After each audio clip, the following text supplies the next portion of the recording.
hey, my profit-chasing hamsters spinning the wheel of success. People often say the hardest part of starting a business is simply getting it off the ground. That's not wrong, but it seems way too vague for me. And we're here to break the things down, right? That's why today I've lined up a video that digs into the real-world nuances you might run into, no matter what kind of business you're building. In situations like this, no information is ever extra, because it's always better to be ready for anything. So let's dive in together and keep leveling up into the sharpest hamster entrepreneurs out there. Let's roll! If you're getting started, for you to get 10 customers who pay you, with it never giving anything away for free, is going to take a long time.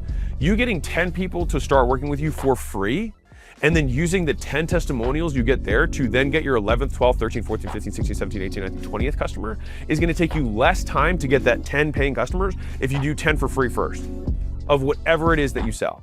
Wow, short and straight to the point, just how I like it. And it's true, building up a solid client base is no easy task, and it's something you need to keep in mind right from the start, especially in those early days. But here's the good news, it often works like a snowball. Once it starts rolling and you get those first customers, growth tends to get easier and easier, at least in theory. I've even heard the same idea in finance. Making your first $100,000 is way tougher than turning that into, say, $500,000. So yeah, it does make sense. What do you think? Drop your opinions in the comments. Catch you in the next episode. And remember, hamsters are power. One for all and all for one.